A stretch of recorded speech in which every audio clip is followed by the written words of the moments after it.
Hello everyone, and we had some news today with Bryan Witzmann coming down from, well, I guess technically the street, but he was in Kansas City last year. And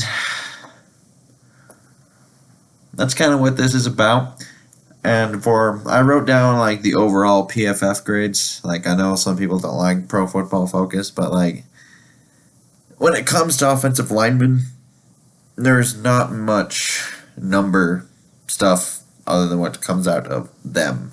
So these are the 2017 grades, by the way. And Witzmann himself had a 53.4 grade, which was good for the 67th guard in the league, which by their terms was average.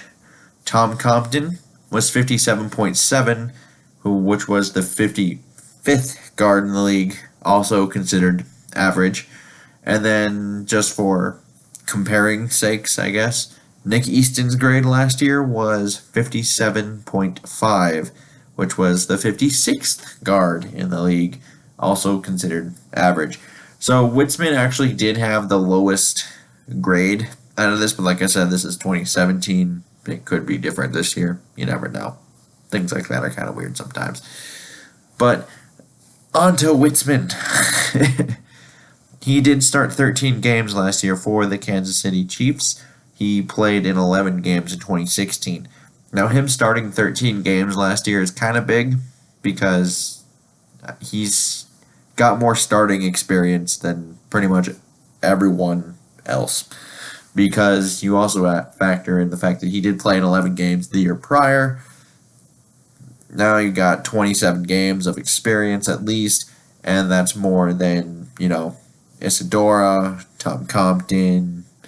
Those are the main options we throw out there now. And even Aviante Collins, who was put on IR with an elbow injury due to this. So, when he was in there, not that bad. So, yeah, him starting 13 games is really good. He has the experience to actually play the position, which is nice. And for more specific Pro Football Focus things, because I know people love those still. His pass block grade was 60.7 last year, and he had a run block game grade of 54.6. And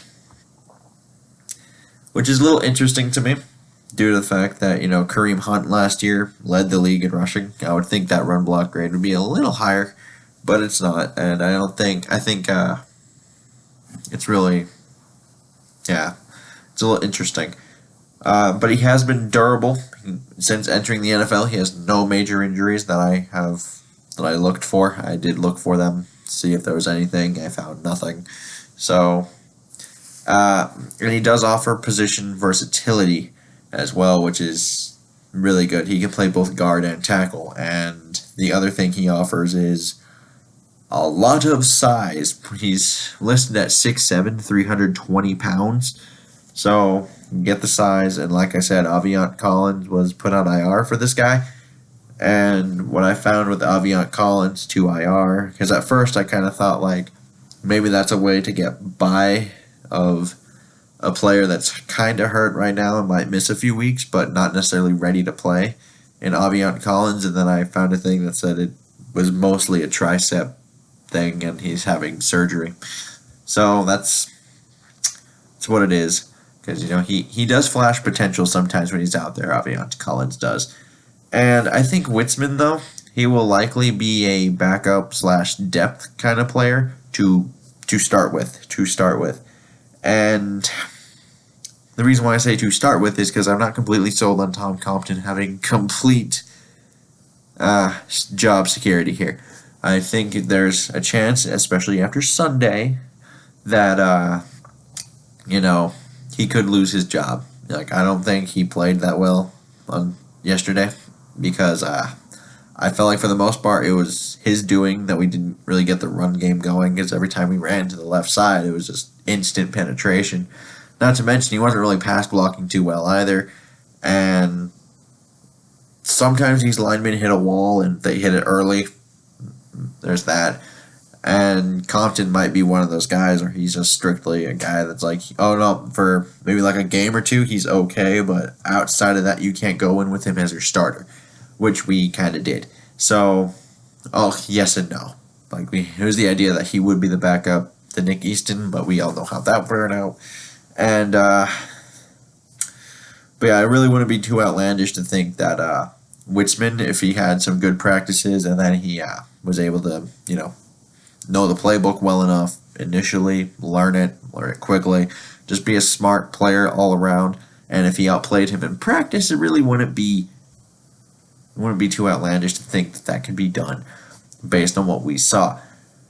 And if he does play well, then you have to ask the question of his Pat Elflein when he comes back. Is it Jones? Is it Witzmann? Is it Compton? We have kind of this little mesh now. And so that'll be interesting once Elflein comes back. My guess would be they still would put Jones over to left guard unless Witzmann comes in. He just blows everyone out of the water, and then he kind of has he's one of those late bloomer types, and then he just kind of comes in. Yeah, we've seen that happen sometimes. They're unpredictable, but they do happen. I don't expect it to happen, but you never know. And yeah, so I would like to know what you guys think about the Bryan Witzmann pickup. Comments down below. And until next time, I bid you guys adieu.